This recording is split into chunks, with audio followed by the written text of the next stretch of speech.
Então, pessoal, olá. Nosso conteúdo para trabalhar hoje é a continuação da disciplina de sistemas operacionais.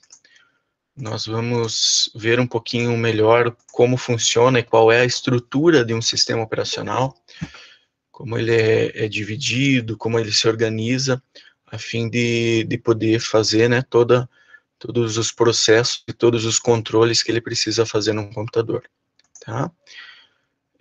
Um sistema operacional, então, pessoal, basicamente, resumindo bastante, ele é um conjunto de rotinas e de serviços que são disponibilizados ao usuário e também às aplicações, aos programas que rodam nele, de forma a permitir que um computador seja utilizável por alguém, que alguém possa ir lá, sentar e fazer alguma coisa, tá?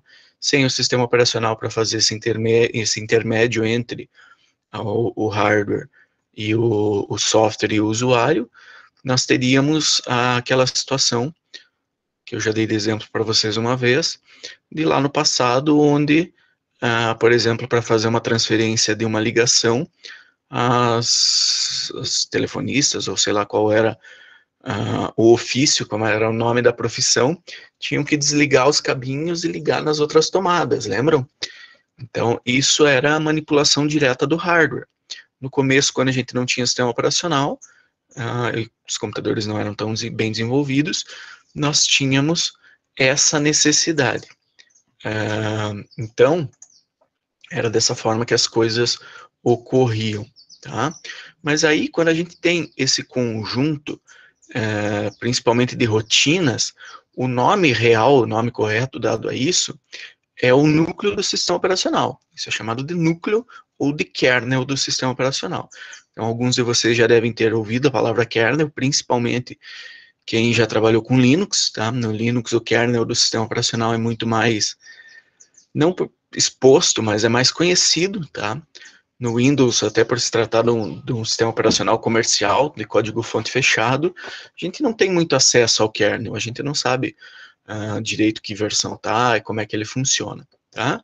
No caso do Linux, especialmente por se tratar de um sistema operacional aberto, onde o código-fonte está disponível para quem quiser verificar,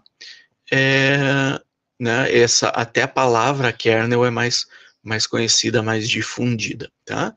Mas todo o sistema operacional, seja comercial, seja de desktop, seja de servidor, seja open source, seja um sistema operacional para dispositivo embarcado, o que for, ele vai ter um kernel que vai ter um conjunto de rotinas de um tamanho específico, tá? Tem sistemas operacionais onde o kernel é minúsculo e atende a muito poucas funções. Tem sistemas operacionais onde o kernel é maior e tem uma quantidade gigantesca de rotinas. Beleza? Mas os sistemas operacionais, na verdade, eles são formados por muito mais do que isso. Eles são formados por muito mais do que isso.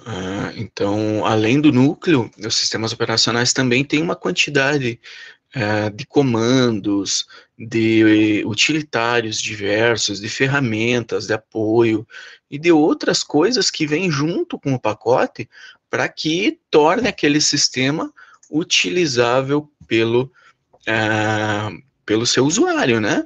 Então, se você instalasse um sistema operacional na tua máquina e viesse somente o kernel desse sistema operacional, somente o núcleo, você teria muita dificuldade em fazer as coisas.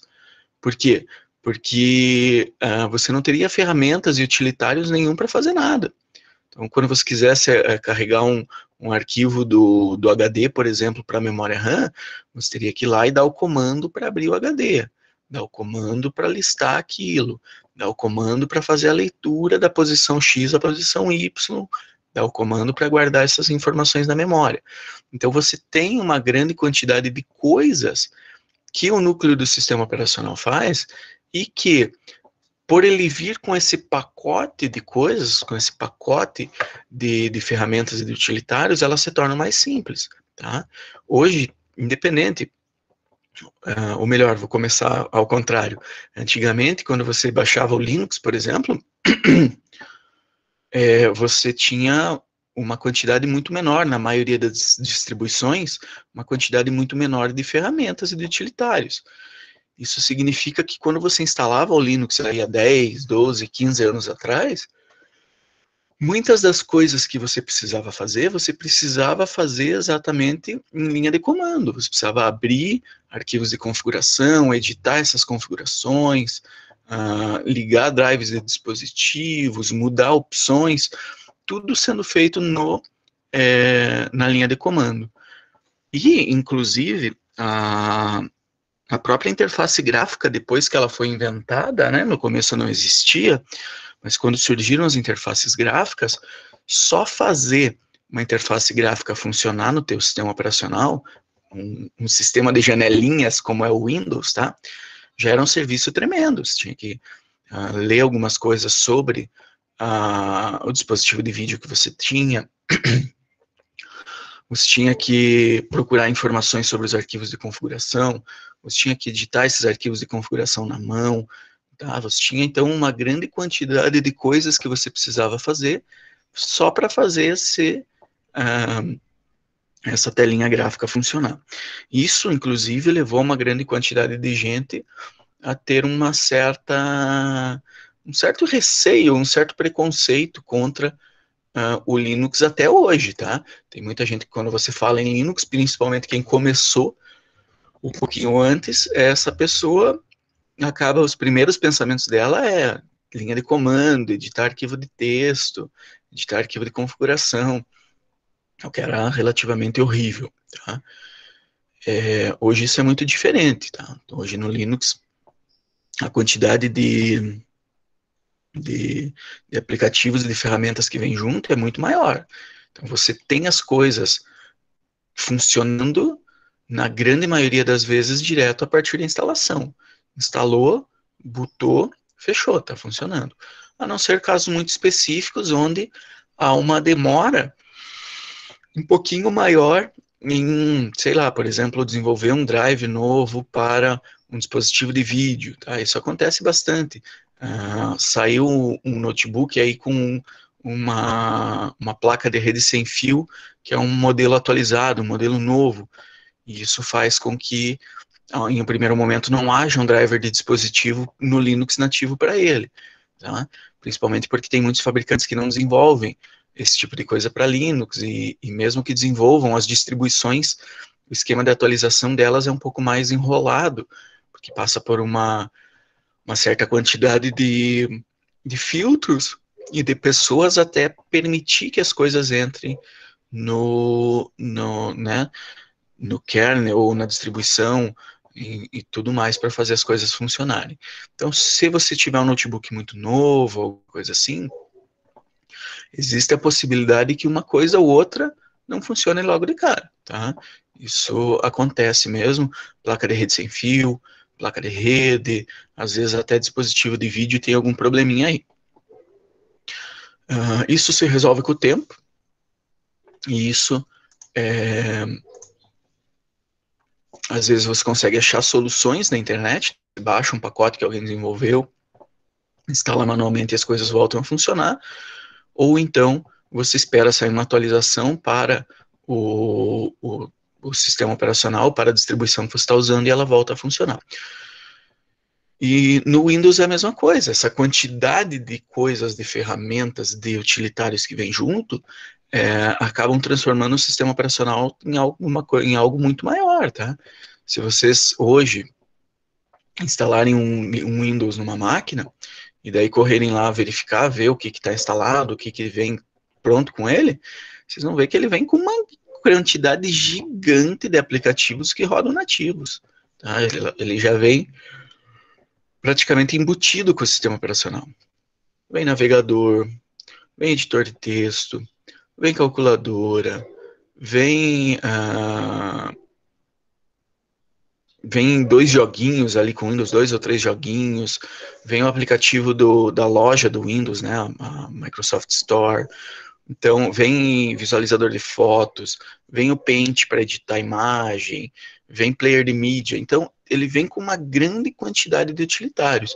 Esses utilitários não fazem parte do núcleo do sistema operacional, mas a gente considera que ele faz parte do sistema operacional porque ele vem junto com o sistema, ele é instalado junto com o sistema.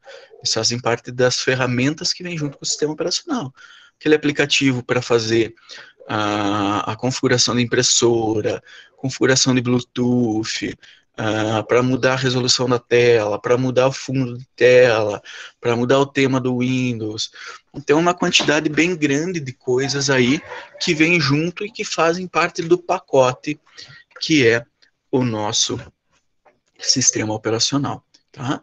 Então, lembrem disso, quando a gente fala em sistema operacional, uma parte muito importante é o kernel, é o núcleo do sistema operacional, e é ali que está o conjunto das rotinas principais do sistema operacional.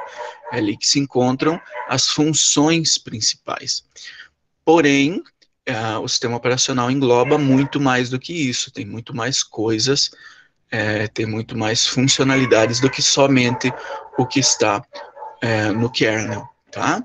E aí o que acontece é que o usuário, nós, usando o sistema operacional, e as outras aplicações que vão rodar em cima dele, elas se comunicam com esse kernel do sistema operacional, normalmente através de um mecanismo que a gente chama de mensagens, tá? Ou chamadas de função também. Então, o usuário vai lá e clica em alguma coisa e diz, eu quero abrir isso aqui. E aí há toda uma quantidade de coisas que o sistema operacional faz para que essa função, para que esse programa, para que esse arquivo seja carregado do HD, seja mostrado na tela, seja executado, seja feito o que for que o usuário quer fazer. Tá?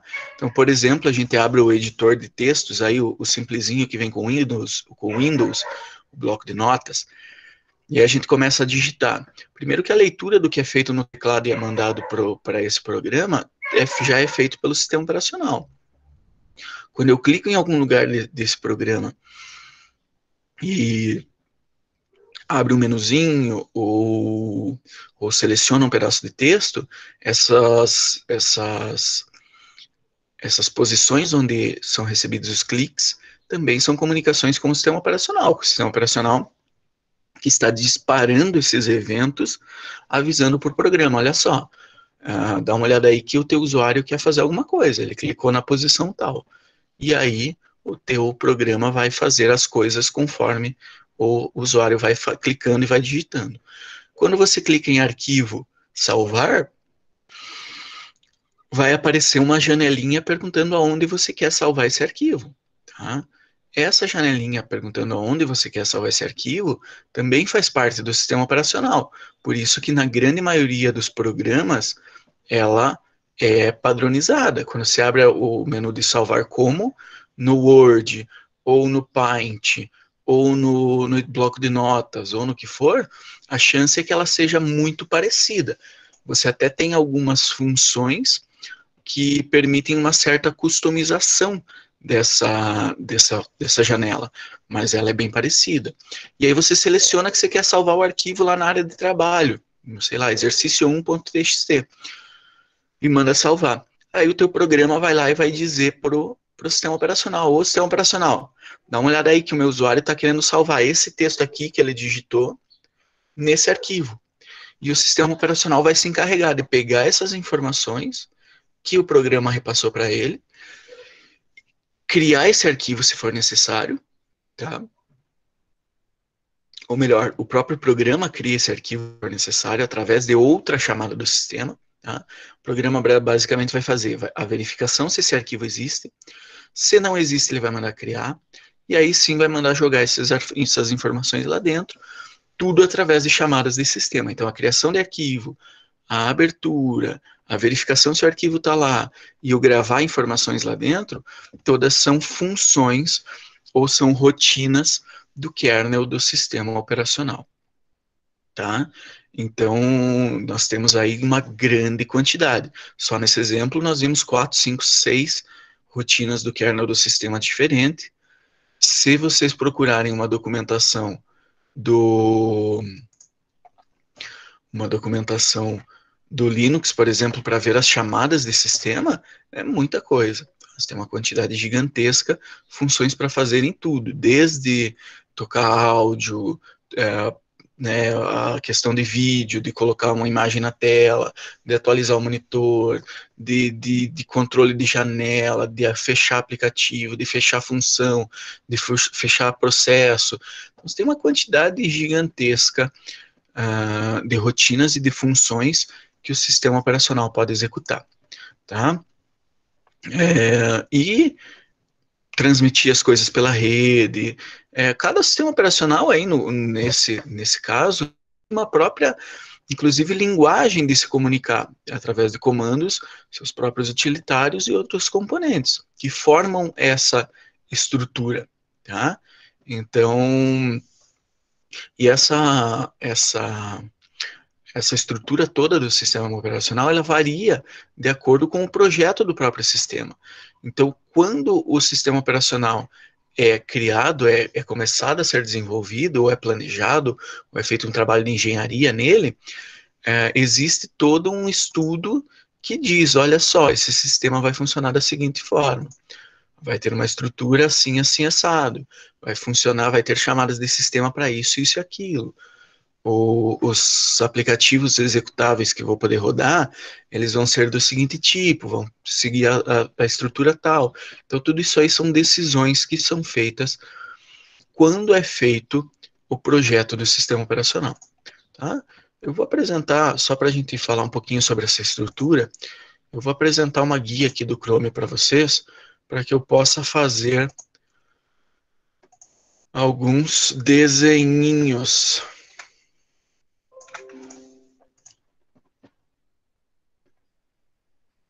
Aí acho que já deve estar aparecendo para vocês. Então, basicamente, como que isso funciona, pessoal? Nós temos aí, no topo da cadeia, o usuário.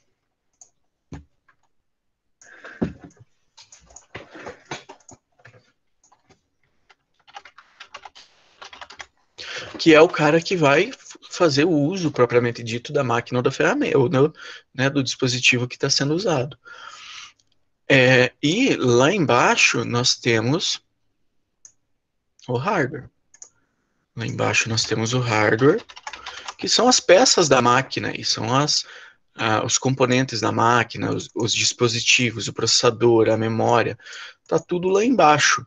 E tudo isso fica normalmente bem distante do nosso usuário. Tá? Como uma forma de intermediar isso, nós temos o sistema operacional. Tá? Nós temos... Ficou 10.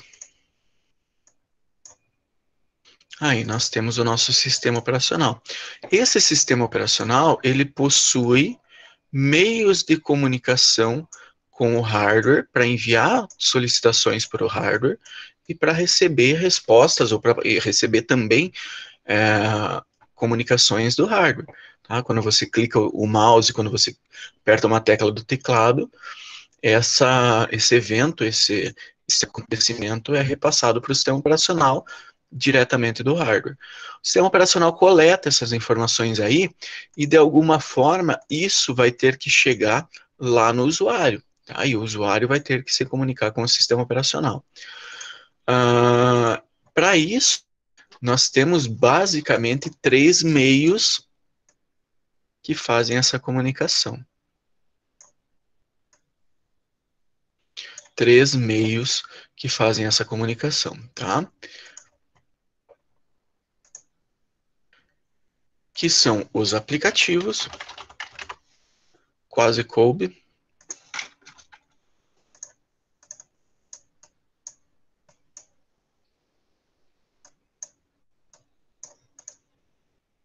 aí, que são os aplicativos, ou são os programas que o usuário utiliza, tá?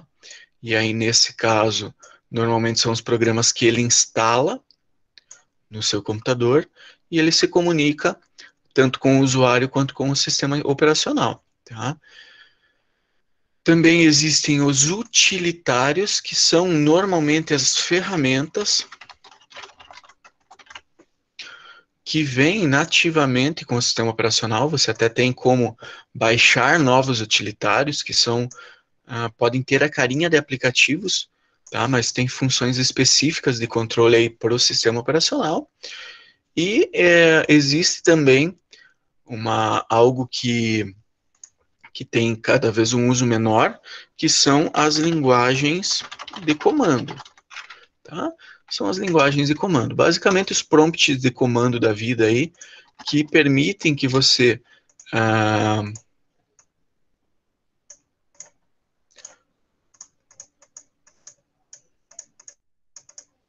não deu muito certo, não. Tá. As linguagens de comando que permitem que você envie instruções, envie comandos diretamente para o teu sistema operacional. Tá? Então, esses comandos, basicamente é a linha de comando do Windows, que lembra bastante, né? Tem gente que diz que vai abrir o DOS. Na verdade, você não abre o DOS, você abre um utilitário de linha de comando que te dá a possibilidade de utilizar esses comandos que vão ser comunicados de uma maneira um pouquinho mais direta com o sistema operacional. Tá? E aí vai mandar informações para o sistema operacional e vai mandar informações para o hardware. Tá? E essas linhas de comando, apesar de estarem cada vez com um uso menor, ainda são bem úteis. Tá? No próprio Windows, a gente quase não utiliza para nada, mas, por exemplo, se você for fazer... Você pode fazer arquivos de lote que rodam sequências de instruções, e são maneiras que até hoje são bem interessantes de fazer automatização de coisas. Tá? Então, se você procurar muita gente chama de script, né, esses arquivos de lote, e no Linux é a mesma coisa, a gente tem os scripts de comandos, e a gente tem a linha de comando. No Linux isso é muito mais comum até hoje, tá? Porque o perfil normalmente do usuário do Linux é um pouquinho diferente, ele tende a ser um perfil de pessoas um pouquinho mais técnicas aí, tá? E aí, na grande maioria das coisas, desses sistemas operacionais, não há esse caminho direto aqui, tá? Na grande maioria dos sistemas operacionais, não há esse caminho direto do usuário para o sistema operacional, do sistema operacional para o usuário. Sempre há alguma forma de intermediação. E aí o usuário vai abrir as coisas de acordo com o que ele quer. Tá? Vale lembrar que, por exemplo, no caso dos aplicativos, o usuário clica lá para abrir um aplicativo, esse usuário, muito provavelmente, ele nem tem noção da maioria das coisas que o aplicativo faz. Tá? Ele clica para abrir o aplicativo, mas ele vai dar um clique, ele vai mandar uma ordem de abrir o aplicativo, e esse aplicativo pode ficar 5 minutos se comunicando com o sistema operacional, carregando informações, carregando processos, carregando dados, para daí depois conseguir dar uma resposta para o usuário. Então essas setas não querem dizer que uma coisa que o usuário faça vai dar uma coisa que o aplicativo vai fazer para o sistema operacional, que vai se comunicar uma vez com o hardware e que vai devolver, que vai, tá? Então pode ser que uma coisa que o usuário faça dispare uma quantidade gigante de execuções nos aplicativos ou nos utilitários ou na linguagem de comando, tá? Vou limpar aqui para ficar um pouquinho menos pior. E aí, isso nos lembra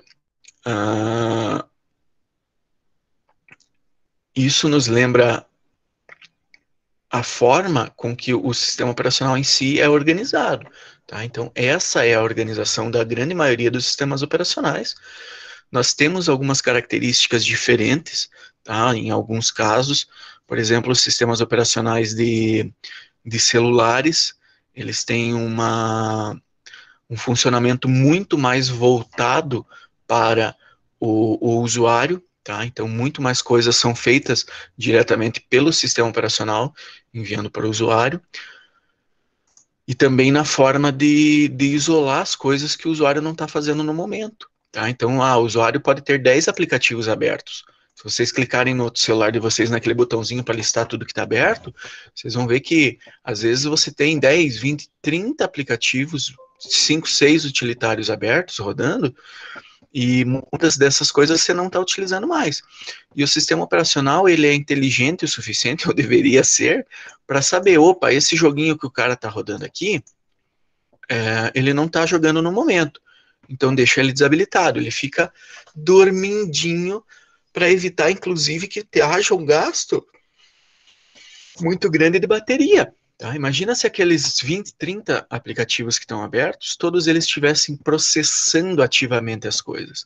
Então a bateria não ia durar nada, porque teu uso do processador no celular iria para 90%, 100% todo o período de tempo. Tá? E aí são coisas que o sistema operacional faz, são controles que o sistema operacional faz para fazer, garantir um uso do usuário de uma maneira muito mais eficiente e muito mais agradável, tá? E não só os sistemas operacionais de dispositivos móveis. Os próprios sistemas operacionais de computador, de desktop, por exemplo, também tem um pouquinho da sua execução voltar mais para as coisas que o usuário está fazendo no momento. Tá? As coisas que estão em segundo plano não são exatamente desabilitadas como são nos celulares, mas elas têm um processamento reduzido para eles. Por quê? Porque tempo de processador basicamente acaba se convertendo em energia. Então, o processador a 5% usa uma quantidade de energia X. O processador a 90% utiliza muito mais energia. O processador a 5% gera uma quantidade de calor X. Tá? O processador a 90% gera uma quantidade de calor muito maior. Então, isso é sempre uma preocupação com os sistemas operacionais. Balancear o que está sendo feito de forma a garantir o uso agradável pelo usuário e a eficiência da máquina que está sendo utilizada. Tá? Outro exemplo são os sistemas operacionais de servidores, por exemplo, que aí não há uma ênfase no aplicativo que o usuário está rodando. A telinha que o usuário está vendo, essa pode esperar. Tá? Essa telinha, ela pode ser deixada para ser atualizada mais tarde, porque para o servidor é muito mais importante que eu faça dê uma ênfase aos serviços que esse servidor está rodando. O servidor está rodando um banco de dados. Puxa, o que é mais importante? Que o banco de dados rode bem ou que a telinha do que o usuário está vendo seja atualizada? Que o banco de dados, muito provavelmente. Tá? Um serviço de páginas da internet, um serviço de disponibilização de arquivos, um serviço de controle de impressão, tudo isso aí é muito mais importante que o usuário. Tá? Os serviços são mais importantes que o usuário. E aí, nativamente, esses serviços vêm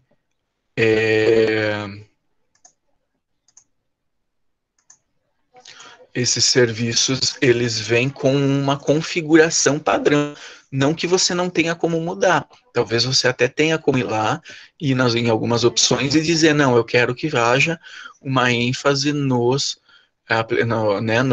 primeiro plano, no que o usuário está vendo. Mas na grande maioria das vezes, essa configuração padrão é a que a maioria das pessoas utiliza. Tá? Já vem de fábrica assim, por se dizer. E aí, pessoal, aqui, como nós temos aqui os utilitários e as linguagens de comando, tá? Aqui nós temos o que nós chamamos do núcleo do sistema operacional. Tá? Ou seja, aqui são as rotinas do sistema operacional, também chamado de núcleo ou kernel. Beleza? Até aqui, pessoal. Alguém tem alguma dúvida, tem alguma coisa para perguntar aí? Podem mandar uma mensagem no chat ou podem ficar à vontade para abrir o áudio e perguntar conforme vocês quiserem aí. No momento, sem dúvida, professor, tá ficando bem claro. Porque não é um assunto tão complicado, né? Então tá de Isso, boa. na verdade, como a minha decisão, na verdade, de manter a PNP dos sistemas operacionais é mais por isso, tá?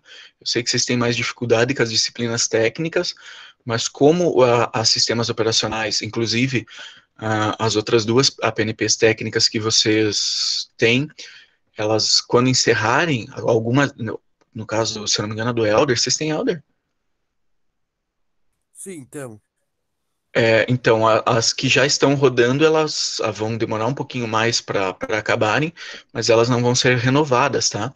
Até como uma forma de atender aos pedidos e às reclamações que vocês fizeram no formulário e no dia a dia. Muitos trouxeram para mim essas dificuldades, muitos levaram para a Andrea. Então, no meio da execução da PNP é um pouquinho mais difícil, eu até preferi tirar a de engenharia que eu tinha adotado por causa disso, mas as outras elas não vão ser renovadas, tá? Então, quando eu encerrar a primeira PNP, não vai haver a segunda. A sistema operacional, como ela é um pouquinho mais... não é mais fácil, mas é mais teoria, é mais assim, a gente consegue conversar e tal, não exige todo esse pensamento diferenciado, eu acredito que a gente consiga trabalhar com ela, e aí acaba, talvez, com um pouco de sorte, folgando um pouquinho para vocês na hora das reposições, tá? Só para explicar o porquê dessas decisões que a gente acaba tomando. Então tá, então a gente já viu que essa é a estrutura, é assim que o sistema se divide. Eu vou parar essa compartilhamento, vou voltar para vocês verem a minha cara aí. E aí, nós já vimos que há aquele núcleo do sistema operacional, que é aquele kernel, que é onde rodam as rotinas, tá? E esse núcleo, esse kernel,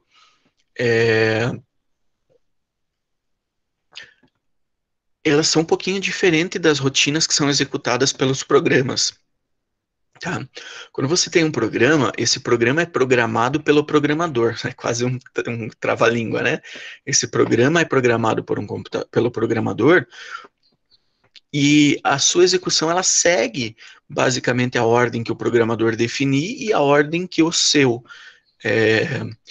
usuário vai ditando as coisas também. Então, quando o usuário clica, o programa executa alguma função que é feita quando clicar. Quando o programa recebe, quando o usuário digita, o programa recebe essa função. Se o usuário usar uma tecla de atalho, sei lá, Ctrl B para pôr negrito, o sistema operacional vai dizer, ó, programa, o usuário apertou Ctrl B aqui, veio o que está acontecendo. Aí o programa vai ver, Ctrl B, negrito, e ele vai gerenciar o que faz. Mas essas coisas ocorrem dentro de uma sequência, programada pelo programador e com a interferência do usuário, tá? Do usuário. Já no sistema operacional, as coisas são um pouquinho mais embaralhadas, tá? Por quê? Porque há uma quantidade muito maior de coisas acontecendo ao mesmo tempo. Então, se vocês lembrarem do desenho que eu fiz, ou melhor, até eu vou apresentar de novo aqui rapidinho.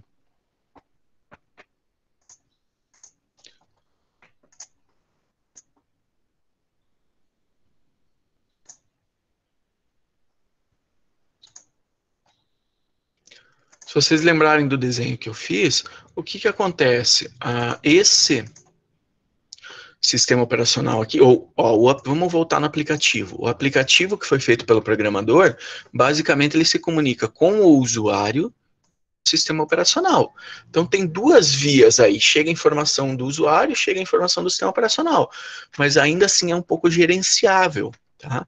Os utilitários, as linguagens de comando, mesma coisa. Tá? Chega a comunicação do usuário e do sistema operacional. Até existe, pessoal, pelo sistema de mensagens que o sistema operacional tem, existem formas dos aplicativos se comunicarem entre si também. Tá? Isso aqui também existe, de uma maneira um pouquinho mais controlada, mas também pode ocorrer assim. Tá? E aí o que acontece? Quando a gente vê no caso do sistema operacional, nós temos uma quantidade de comunicações muito maior. Tem o hardware bombardeando o sistema operacional com informações, tá? É o teclado, é o mouse, é o monitor, é o microfone, é a câmera. Aí a impressora vai lá e manda um sinal dizendo que está sem papel. E aí vai lá o sensor de temperatura do processador e diz, está esquentando a parada aqui. E recebe essa notificação. Então tem uma quantidade gigante de informações chegando, tanto daqui, tá, quanto dos programas que estão rodando, sejam dos aplicativos, dos utilitários ou da linha de comando aí. Então, a quantidade de informações e de coisas acontecendo é muito maior. E o meu sistema operacional ele tem que se adaptar principalmente ao que está acontecendo aqui embaixo. Tá? Então, se ele não se adaptar ao que está acontecendo aqui embaixo, vai funcionar de uma maneira um pouco cega. Tá? Ele vai mandando informação para o monitor, mas o monitor não está dando sinal, ele está desligado. Então, problema, não vai resolver. Ele está mandando impressão, mas a impressora está dando notificação que está sem papel. E ele não está vendo, então ele não está mandando essa notificação para o usuário. Então, essa sincronização do sistema operacional, por ser algo muito maior, ela exige uma execução menos organizada e menos síncrona dessas coisas. O sistema operacional tem toda uma grande quantidade de funções que são executadas de maneira quase que concorrente, de maneira quase que em paralelo. Ou seja, eu estou fazendo uma coisa e de repente vem um sinal do hardware, e aí eu tenho que começar a pôr outra coisa para ser executada. E aí um utilitário vai lá e me manda um sinal, e aí eu tenho que pôr mais alguma coisa para ser executada. Então essas coisas, elas são organizadas para serem executadas não de maneira síncrona exatamente, tá? Apesar que hoje com sistemas operacionais multinúcleo até podem ser executadas mais coisas ao mesmo tempo, tá? Até alguns anos atrás vocês escutariam o professor de sistemas operacionais dizendo que em informática não existe ao mesmo tempo, tá? Por quê? Porque quando a gente tinha um núcleo só, quando você estava executando 10 tarefas, esse núcleo do teu processador, ele era dividido, ele era fatiadinho. Ou seja,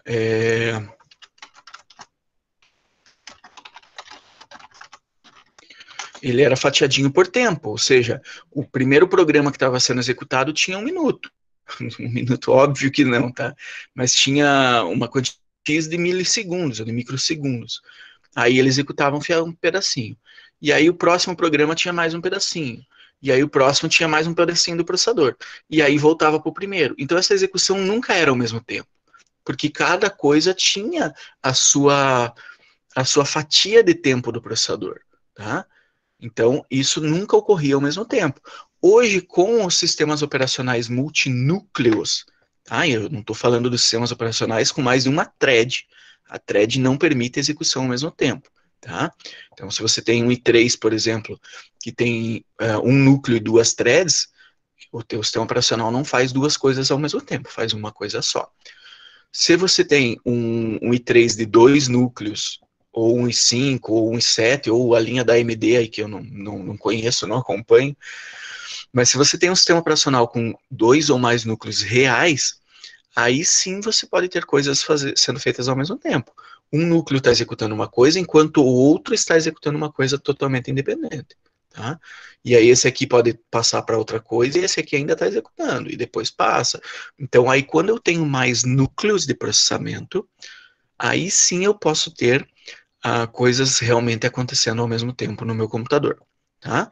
E aí isso facilita inclusive para as chamadas de sistema, porque antigamente quando você tinha um processador só, você tinha toda uma quantidade de coisas dos aplicativos para rodar, dos utilitários das linhas de comando, e você tinha também toda uma quantidade de coisas das instruções do sistema operacional, das rotinas do sistema operacional que tinham que se intercalando. Faz um pouquinho do programa, faz um pouquinho da rotina, faz um pouquinho do programa, faz um pouquinho da rotina do sistema operacional.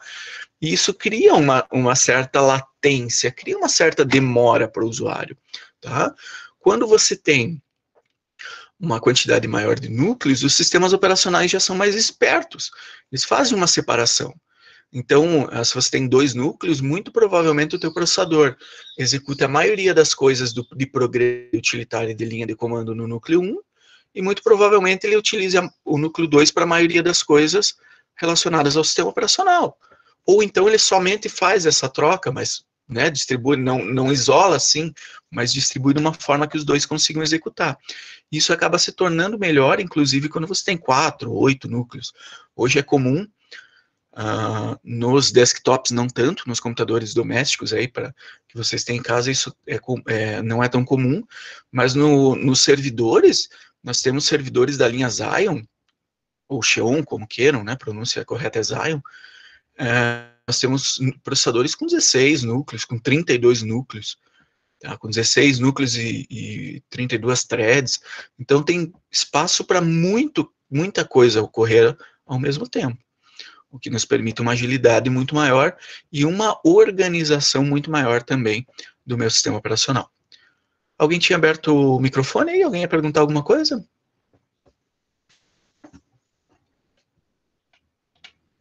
Acho que não, Davidson. Não? Então tá, então continuemos. Então existe essa separação. Até um tempo atrás as coisas não ocorriam ao mesmo tempo, mas agora elas podem ocorrer ao mesmo tempo, então existe essa possibilidade, pode ser que isso ocorra, e isso melhorou muitas coisas para o teu sistema operacional. Se você abrir o gerenciador de tarefas do teu computador, tá? Se você clicar no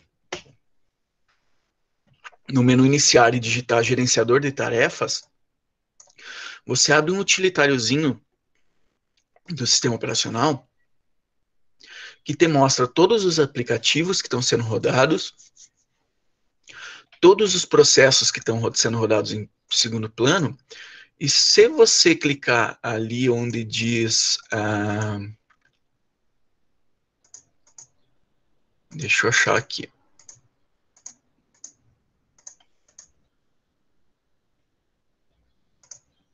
Se você clicar ali onde diz desempenho, ele vai te mostrar a taxa de utilização do teu processador, da memória, enfim, de todas as coisas que você tem no teu computador, tá? E quando você clicar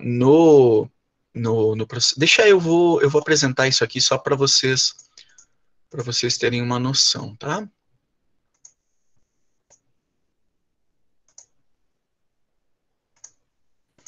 Se vocês abrirem essa ferramenta, esse utilitário que eu falei, ele tem essa carinha aqui. Apareceu aí para vocês? Apareceu, né? Então, olha só. Aqui estão os aplicativos, que são as coisas que eu mandei abrir, tá? Aqui nós temos os processos em segundo plano, ou seja, as coisas que rodam em segundo plano, que estão rodando no sistema operacional, que não necessariamente fui eu que mandei abrir, tá? Alguns, inclusive, ele te diz que tá, ó, nesse caso da calculadora, eu abri ela antes e quando eu mandei fechar, ela não foi fechada. Ela simplesmente foi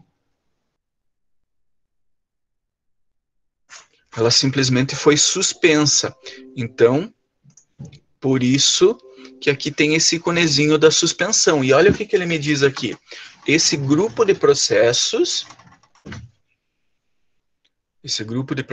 está suspendendo processos para aprimorar o desempenho do sistema. Então, lembram que eu falei para vocês que o celular faz isso, o sistema operacional do celular faz isso, suspende, trava o processo para que ele não gaste desempenho?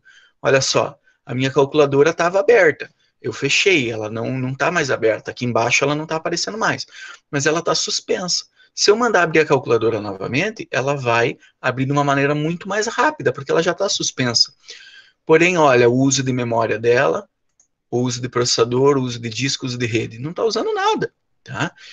Então, essa função de suspender, ela nos dá uma quantidade muito bacana de flexibilidade na hora de usar o sistema operacional. Até o Windows 8 aí, essas funções de suspensão, elas praticamente não existiam, ou era muito raro.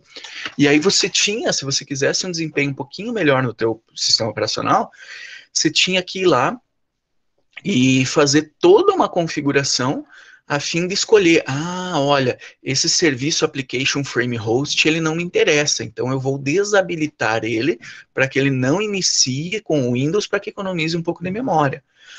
Esse aplicativo de spooler de impressão, eu não tenho impressora, então eu tenho que desabilitar ele. Aqui não, aqui o Windows faz um pouco disso para a gente. A Cortana eu nunca utilizo, a Cortana é aquele assistente de voz, né, que parece a Siri não é do bruxão, não, a Siri da Apple, né? Aqui você dá comandos de voz e ele responde, mas eu não uso. Então, ele está aqui. mas ele está suspenso, não gasta nada de memória. E se a gente rodar, você vai ver que tem vários outros processos, ó, a loja do Windows, tá aí, mano, tá suspenso. Então tem uma grande quantidade de coisas que fica suspenso. O que eu queria mostrar para vocês... ó, e aqui embaixo, a terceira divisão, processos do Windows, é justamente para as coisas, para as chamadas do Windows que estão sendo rodados, ou para, né, para os serviços do Windows que estão rodando. Então, aqui sim tem uma grande quantidade de coisas do sistema operacional que está rodando. Aqui em cima, na primeira divisão, se eu clicar com outro botão do mouse e mandar finalizar a tarefa, ele consegue... Deixa eu ver se eu tenho alguma coisa. Não, não tenho. Ele consegue finalizar sem problema nenhum. Tá? Pronto. Matou o bloco de notas, não está rodando mais. Já nos processos em segundo plano, pode até ser que funcione. Às vezes não funciona. Vamos testar com o torrent aqui. Na verdade, não sei se vocês chamam de uTorrent, mas o nome é micro, né? Esse aqui é o símbolo do micro. Então é microtorrent. Finalizar tarefa.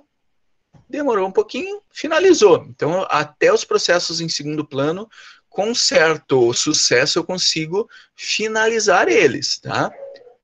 Ó, vou finalizando conforme eu não uso. Mas, quando vem aqui nos processos do Windows,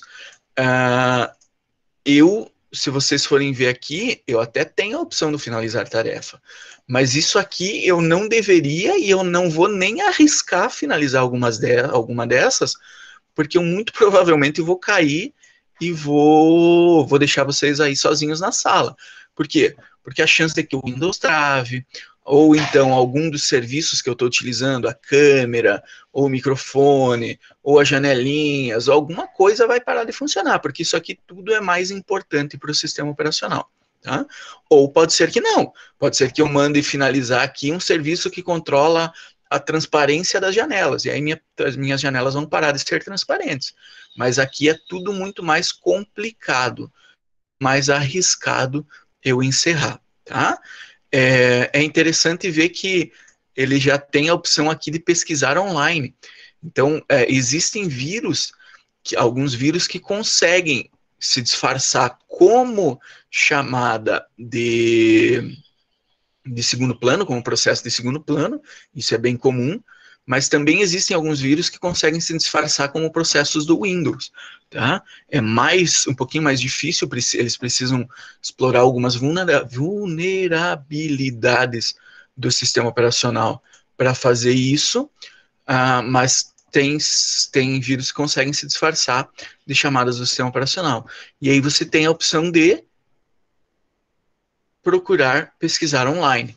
Tá? Basicamente o que ele vai fazer? Ele vai pegar esse texto aqui, host de serviço, detecção do hardware do Shell, e colocar não no Google, porque a Microsoft, né, tem o Bing, então eles vai muito provavelmente abrir o Edge com o Bing e vai fazer uma busca sobre isso aqui para que você tenha mais informações. Tá?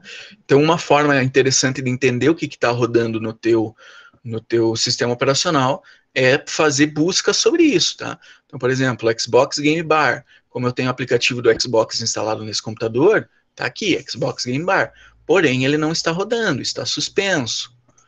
Ícone de notificação do Windows Security, opa, tá aqui, ó, segurança do Windows, saúde do sistema operacional, aplicação de vídeo, tá? Então tem uma grande tela de bloqueio, a Steam, tem uma grande quantidade de coisas que rodam aqui, e eu tenho a opção sempre de procurar pesquisar online. Então é interessante, assim, como a gente não é familiar com isso, a gente não, não, esse nome aqui eu não reconheço, logo deve ser um vírus. É muito raro você conseguir fazer isso, tá? Até no Windows XP aí, eu conseguia, olhando os processos, ver alguma coisa, porque aí você tinha 6 processos, 8 processos, 10 processos. Agora no Windows 7, 8 e o 10 aí, nós temos uma quantidade gigantesca de coisas rodando em segundo plano, mais ainda com essas coisas suspensas, e aí acaba se tornando algo praticamente impossível de fazer. Porém, tudo isso foi para chegar aqui na aba desempenho. Quando você abre a aba desempenho, você vai ver os detalhes do hardware da tua máquina, tá? Então, por exemplo, minha placa de vídeo está rodando com 12% do processador 3D e o resto praticamente zero, tá? 2 GB do uso de memória da placa de vídeo. Considerando que eu não tenho praticamente nada aberto, isso aqui deve ser só para fazer a captura de vídeo e fazer o processamento de vídeo de vocês e tudo mais no Meet, tá? Então, provavelmente isso faz esse uso aí. Minha placa de rede está sendo usada pouco, é uma placa de rede 1000, está sendo usada 5 MB por segundo para receber e 1 MB e pouco para enviar. Então é só isso que a nossa comunicação pelo Meet está fazendo. Meus discos rígidos praticamente não estão sendo utilizados. Minha memória está quase em 50% e o meu processador está lá embaixo, 16%, 15%. Com 195 processos sendo executados e quase 3.000 threads. Quase 3.000 threads. Threads são microprocessos, são subprocessos. Tá? Só que aqui ele está me mostrando só um processador, porque ele está fazendo a média de todos os meus núcleos. Se eu clicar com outro botão no mouse aqui e mudar o gráfico para processadores lógicos, aí ele vai fazer essa divisão. O meu processador, eu não lembro se ele tem 8 núcleos ou se ele tem 4 núcleos e mais 4 threads. Tá? É um i7 3770, terceira geração. Eu não lembro exatamente. Eu acho que são 8 núcleos reais, tá? Ah, não, tá aqui, ó. 4 núcleos e 8 processadores lógicos. Então, são 4 núcleos reais, mas cada núcleo real tem 2 threads. Então, por isso que dá 8. Mas aqui vocês podem ver que há uma utilização diferente para cada processador. Ela é distribuída mais ou menos igual, mas o sistema operacional deixa algumas coisas para que ela tenha uma certa garantia de processador. Então, talvez esse segundo processador aqui, ele está com um uso mais baixo porque ele está reservado mais para as chamadas de sistema operacional, por exemplo, tá? Pode ver que quando há picos e quando a utilização sobe, ela sobe mais ou menos em todos eles, tá? Mas de núcleo para núcleo tem uma certa diferença, principalmente no grosso da coisa aqui, tá? Então é isso que eu queria mostrar para vocês. No de vocês podem fazer essa verificação. Nós temos aí como ver essas informações e elas servem, né, podem servir. Um grande problema é se você entrar aqui, pessoal, e você tiver 1, 2, 3 núcleos a 100%. Tá? Isso aí, o que pode ser? Pode ser que você tenha uma grande quantidade de programas sendo utilizados, pode ser que você tenha uma grande quantidade de coisas rodando, de serviços, pode ser que você tenha algum vírus na tua máquina. Então, tem muita coisa que pode criar esses probleminhas aqui, tá?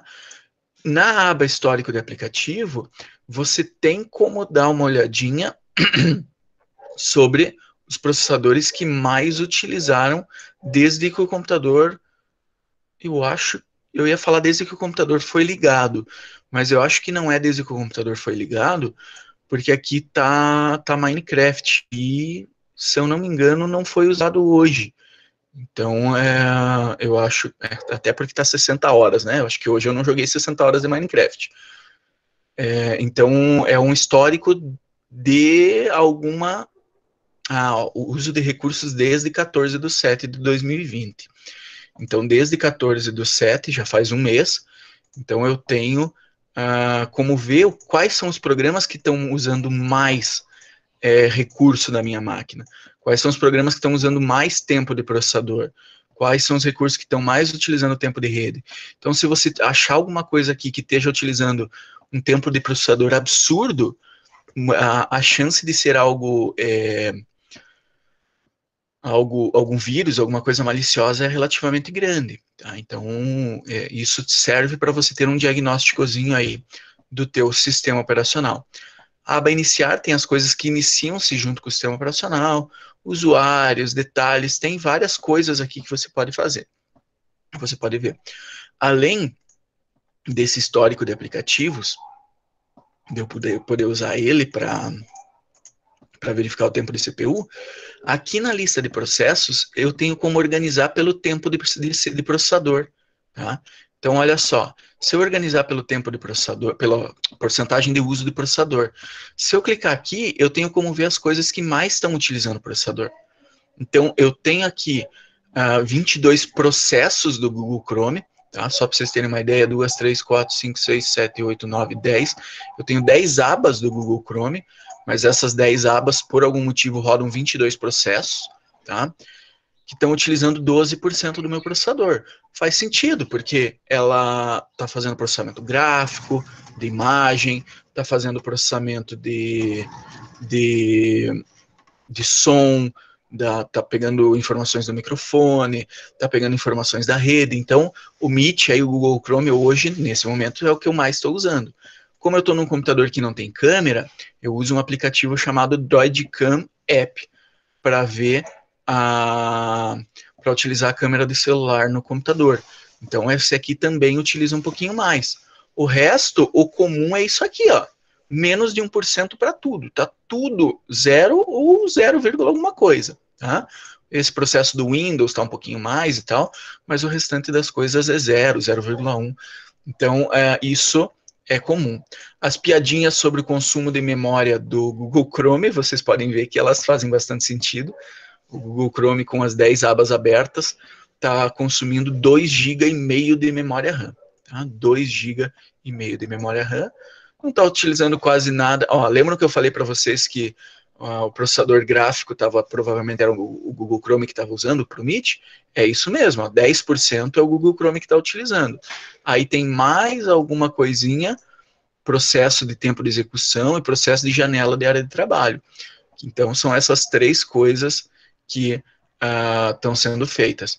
Ele também faz uma projeção de uso de energia. Eu estou no computador, então eu não estou em bateria. Mas ele, se fosse no notebook ou no celular, isso aqui poderia ser interessante para mim descobrir quais são os processos que estão utilizando muita energia no meu, estão drenando a minha bateria mais rápido.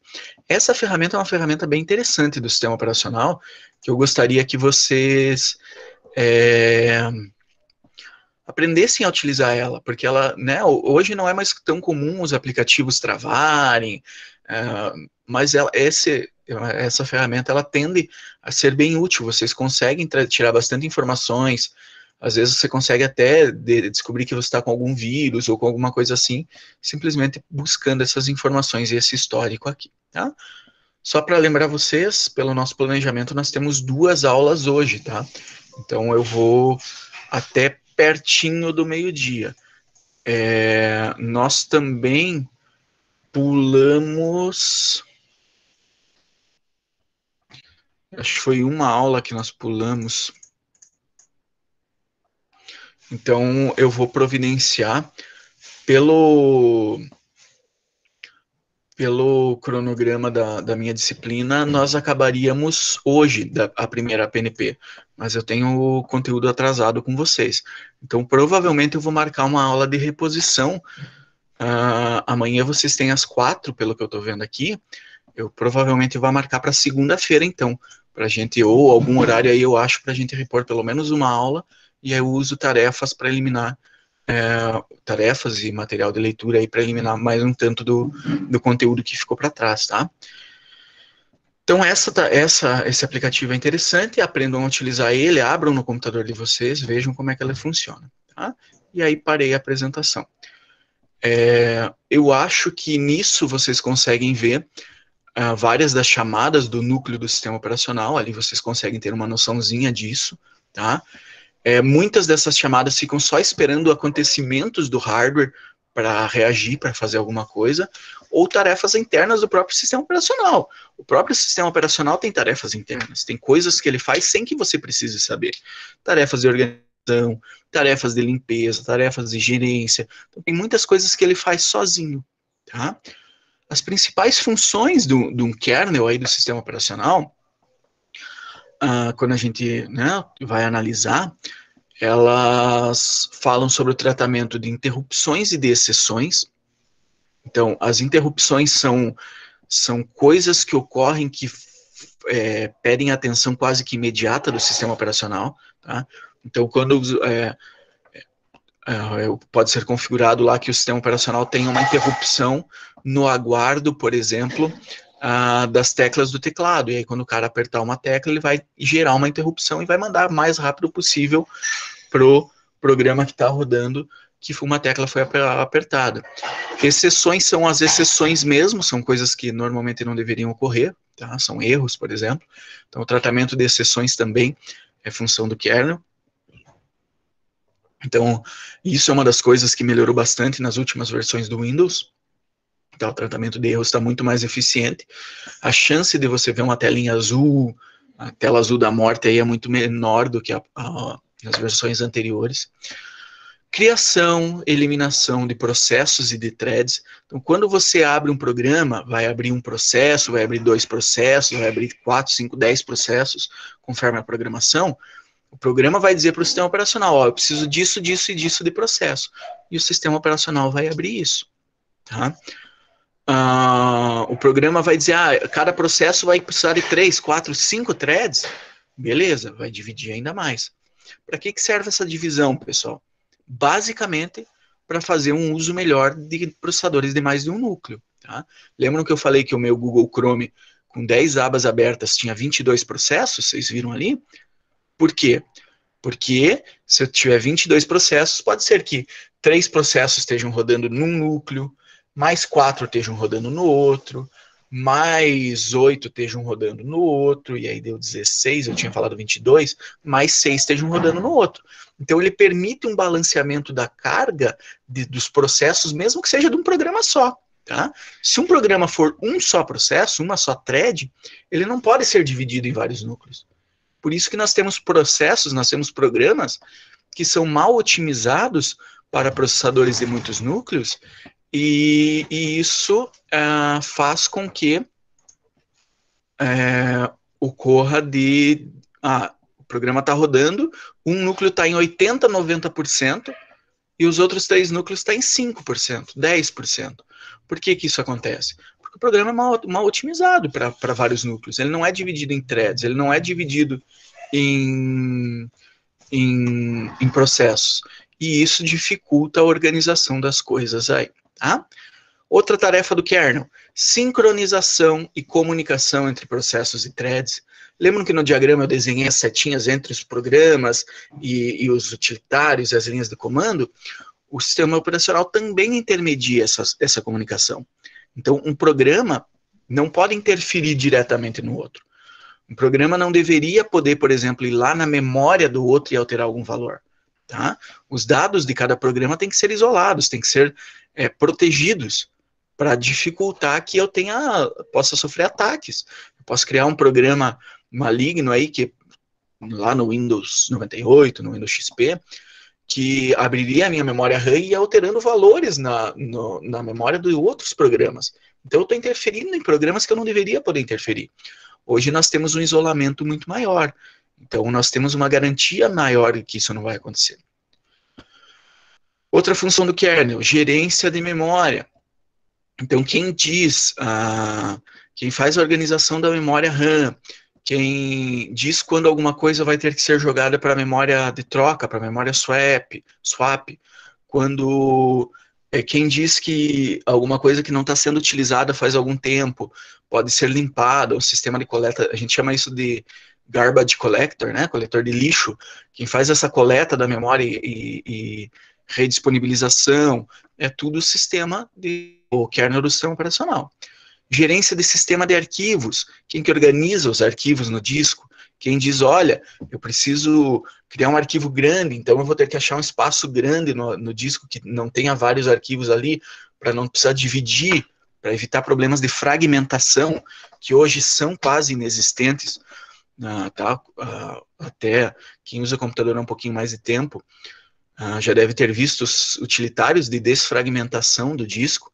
O que acontece? Quando você grava, apaga, grava, apaga, grava, apaga, grava, vários arquivos no teu HD, às vezes os arquivos acabavam ficando bagunçados, e às vezes eles não ficavam nem juntos, assim. Então é um arquivo só de 100 mega.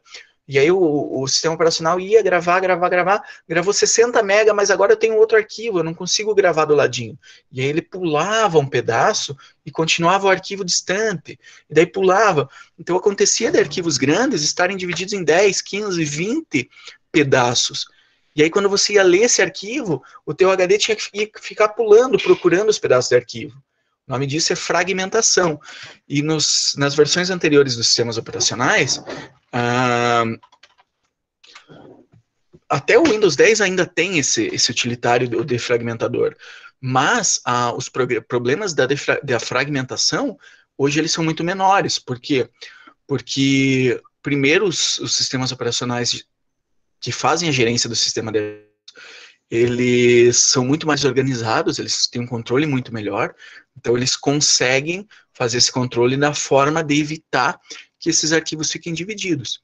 E eles também têm uma ferramenta que fica rodando em segundo plano, que fica verificando, opa, pode ser que seja de meia em meia hora, de uma em uma hora, de 2 em 2 horas. Tem algum arquivo quebrado? Ah, não tem. Então, beleza. Tem algum arquivo quebrado? Ah, tem 2 arquivos que estão divididos. E aí ele mesmo, sem que você saiba, já vai lá e faz essa reorganização para garantir um desempenho melhor do teu computador, tá?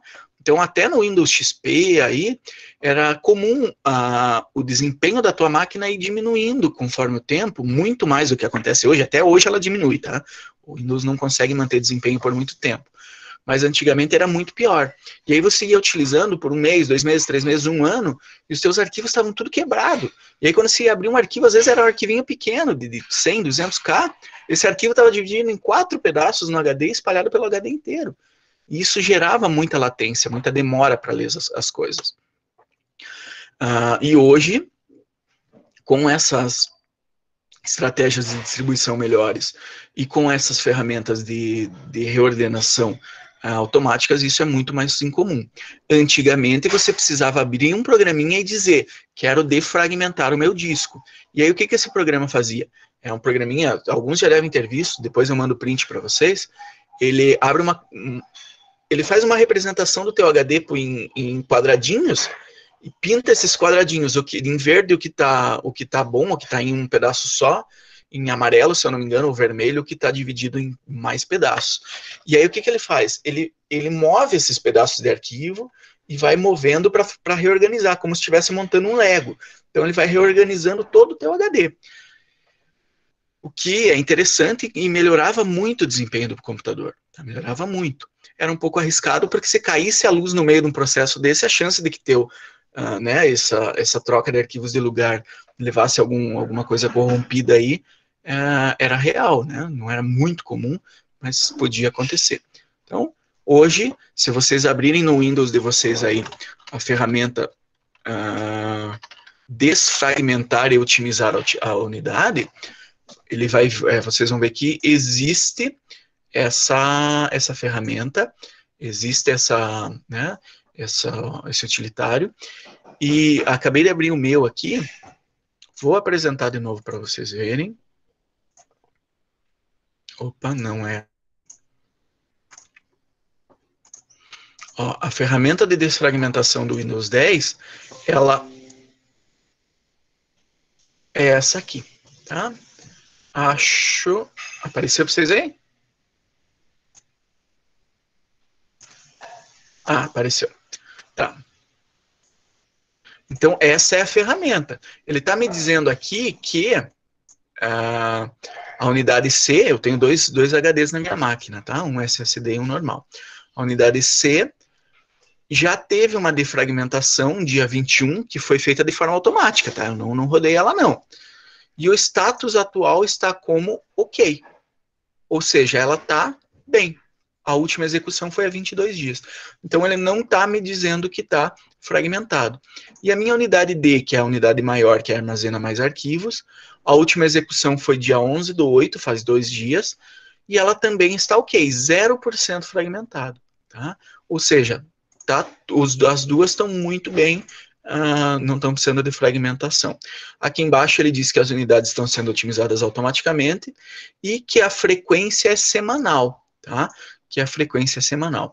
Apesar da sequência estar marcada como semanal, no meu SSD não executa semanal. Por quê?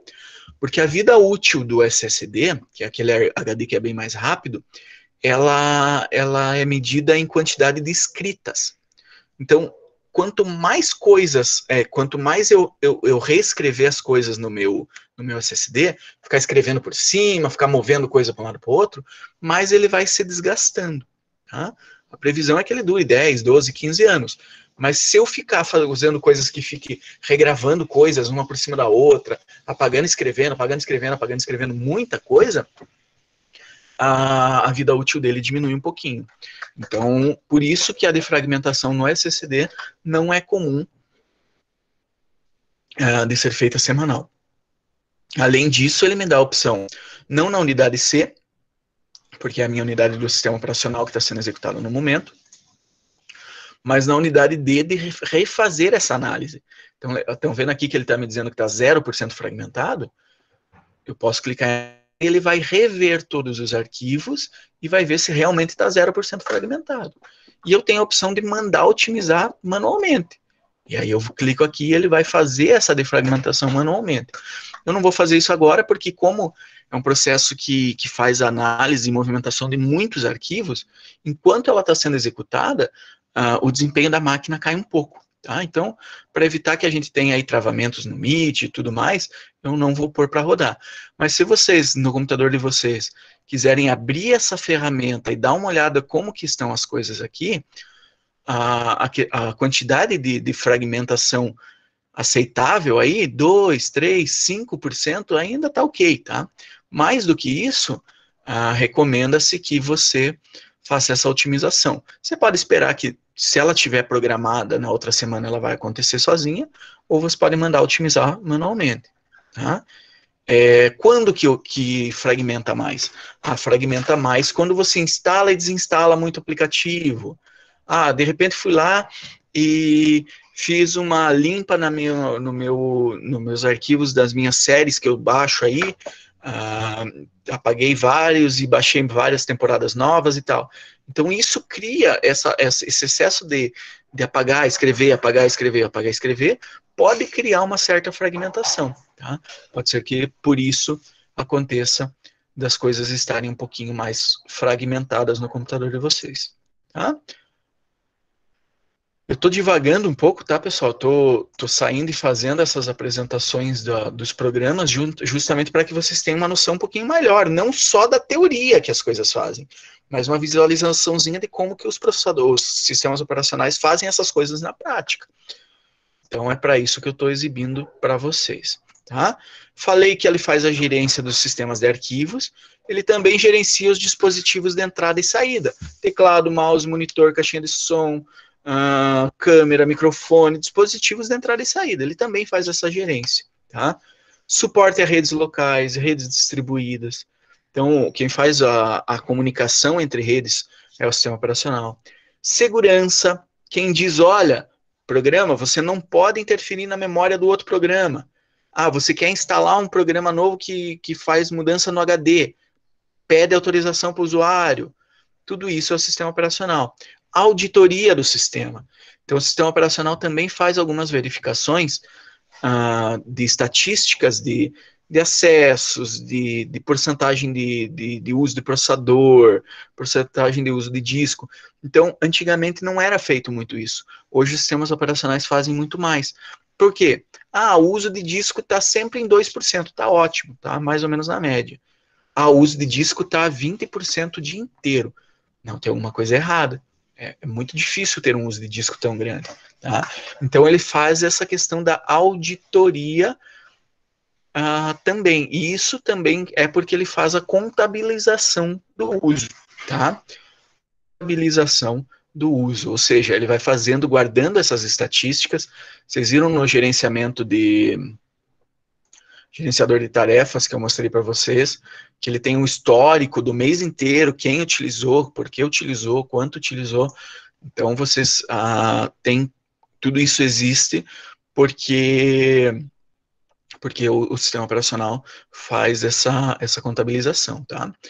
Outra coisa importante que o sistema operacional faz é fazer a redistribuição e o agendamento do uso do processador. Então, quem diz, olha, tarefa tal, Google Chrome, você vai ter 0,005 segundos de tempo de processador. Word, você vai ter 0,0002 do uso do processador. Droidcam, você vai ter 0,001 do uso do processador. É o sistema operacional. Tá? Ele também precisa garantir que nenhum processo, nenhum programa monopolize o uso do processador, tá? Permitindo que haja aí essa alternância. Então, nenhum programa hoje pode ir lá e colocar uma tarefa tão pesada para rodar que ele vai utilizar sozinho 100% do processador. Tá? Ele sempre vai deixar, pode ser que chegue a 100%, mas ele só deixa chegar a 100% porque as outras tarefas não estão utilizando nada. Então tá 100% porque eu estou rodando um programa extremamente pesado, estou jogando um jogo bem pesado lá e está 100%. De repente eu abro um player de música, o jogo bem pesado vai usar um pouquinho menos, vai diminuir meus FPS para que caiba a execução do player de música junto. Tá? Então essa organização para evitar o monopólio do processador também é responsabilidade do sistema operacional. Tá? Da mesma forma, é o sistema operacional que garante que cada programa vai ter a sua área de memória protegida dos outros. Como eu falei para vocês, um não pode interferir no outro. Então, quando eu abro um programa e esse programa grava 100 MB de informações na memória RAM, esses 100 MB são protegidos dos demais programas para que ninguém possa alterar ele. Para que ninguém possa alterar, para que ninguém possa mexer nos dados dos outros. Tá? Não só o isolamento da memória RAM, tá? Nos sistemas operacionais mais recentes aí, 5, 10 anos atrás, a partir do Windows 7 já existia isso com mais clareza, os dados do usuário também são protegidos do acesso de outro usuário, tá? Então, se você abrir a pasta usuários do teu computador e tiver mais de um usuário, né? Tem gente que tem, sei lá, o nome de cada membro da casa, ou usuário e administrador. As coisas que uma pessoa grava na sua pasta usuários, elas normalmente são protegidas do acesso das demais. Tá? E essa proteção também é responsabilidade do sistema operacional. Então, toda essa grande quantidade de controle, de proteção, de isolamento, de controle mesmo que existem nos computadores, ela faz parte do sistema operacional. E ela evoluiu muito, por isso que eu falo para vocês que a qualidade dos sistemas operacionais, o Windows 10, por exemplo, ele tem uma qualidade muito melhor que os seus anteriores, porque ele tem essa quantidade de controles maior, tá? Professor, mas por que o Windows XP não tinha? Basicamente, porque controles assim usam recursos. Eu tenho que, para fazer esse tipo de controle, eu gasto processador, eu gasto memória, eu gasto acesso ao disco, tá? Então não é de graça. Para mim controlar os arquivos do usuário, eu preciso gastar um pouquinho de processamento para fazer esses controles. Para mim guardar os dados de execução de cada programa, eu preciso ter um contadorzinho, preciso ter um programinha ali contando, opa, tá usando, o Minecraft está rodando, então vamos somar mais um no Minecraft. O Minecraft está rodando de novo, então vamos somar mais um no Minecraft. O LOLzinho está rodando, então vamos somar mais um no LOLzinho. Então esse controle, ele precisa de um pouco do processador. Hoje nós temos processadores com praticamente sobra de poder de processamento. Então nós temos uma quantidade, podemos ter uma quantidade de processos de controle maior. Mas, há pouco tempo atrás, isso não era exatamente assim. Tá? Então, se um Windows XP da vida fosse fazer todos esses controles que o Windows 10 faz, não ia sobrar processador para executar nada. Com certeza. Tá? Então, os sistemas operacionais avançam, porque os processadores avançam, e as memórias também avançam, e tudo avança junto. Por isso que eu consigo ter qualidades melhores. E é por isso, pessoal, que é muito comum a gente ver gente que reclama, poxa, atualizei o meu sistema operacional aí, estava tão bom, eu usava o Windows 8, o Windows 7, e rodava muito bem, eu instalei uma versão nova e ficou uma carroça o computador. Por que será? Será que é o Windows, ou é a Microsoft querendo forçar, ou é a Intel querendo forçar que eu troque o processador? Não, é a mesma coisa no celular. Se atualiza o Android, ele coloca funções novas, ele coloca controles novos, ele coloca processos novos, e tudo isso vai gastar um pouquinho do teu processador. E aí vai sobrar menos para o restante das funções. Tá? Então, só para vocês entenderem aí por que essas atualizações, é óbvio que existem também aquela a questão da a obsolência programada, tá? Ou seja, os celulares, por exemplo, da Apple, a Apple perdeu um processo há um tempo atrás porque ficou provado que as atualizações que eles mandavam faziam com que o processador funcionasse de uma maneira um pouquinho mais lenta, digamos assim. Ele bloqueava um pouquinho do acesso do processador. E aí, quando conseguiram provar isso, que a Apple estava deixando os seus celulares, os modelos antigos, mais lentos, por querer, digamos assim, né, intencionalmente, para forçar os usuários a atualizar, ela recebeu um processo bem grande e tal, foi um negócio bem importante. E aí, com toda essa quantidade, mas, tá, porém, não é só obsolência programada, não é só porque atualizei o Windows está funcionando pior porque quer que eu atualize. Não, às vezes é porque tem mais controle mesmo. Tá? Alguns desses controles você tem como desligar, tá? Assim como, por exemplo, a transparência das janelinhas no Windows, que ficam meio opacas quando eu arrasto e tal. Ótimo, muito legal, mas isso aí também gasta processamento. Transparência gasta processamento. Então, se eu ir lá e desligar essas funções, eu consigo que sobre um pouquinho mais de processamento para o resto. Tá? E aí, com toda essa quantidade de processos e de controles e de contagem e de tudo que eu passei para vocês, nós temos que o sistema operacional precisa ter um controle muito próximo dos modos de acesso. Tem coisas que podem ser acessadas por alguns usuários, ou por alguns programas, ou por alguns utilitários, ou por algumas chamadas de sistema e não pelo resto. Tem coisas que é só o sistema operacional pode fazer. Que se um programa tentar fazer, o sistema operacional vai ter que dizer, olha só, essa área de memória aí da memória hub do computador, ela é protegida, cara, você não consegue acessar isso aí não. Isso aí é do kernel, isso aí é de outro programa. Então, esses modos, essa proteção, principalmente esse isolamento do que é do kernel e do que é a gente chama do usuário, né? É feito através de um mecanismo chamado de modo usuário e modo kernel. Então, quando alguma coisa entra no processador em modo usuário, ou quando o processador trabalha em modo usuário, a aplicação só tem acesso às informações não restritas. Tá? Ou seja, o processador vai lá e diz, não, agora estou em modo usuário, o processo que está rodando não vai conseguir fazer nada lá para baixo, tá? Lá direto com o hardware, por exemplo. Por isso que eu não tenho, que os programas não podem gravar diretamente no HD, por exemplo. O programa não pode ir lá e dizer, ó, direto para o HD gravar alguma informação. O programa tem que avisar o sistema operacional e quem faz essa gravação é o sistema operacional, para intermediar essa gravação, para garantir o controle. Já quando o processador está executando algum processo em modo kernel, essas aplicações têm acesso a tudo que pode ser feito. E esse modo kernel, ele normalmente é reservado para as chamadas do sistema operacional. Então fica só na parte de baixo do gráfico, tá? Daquele diagrama que eu desenhei para vocês.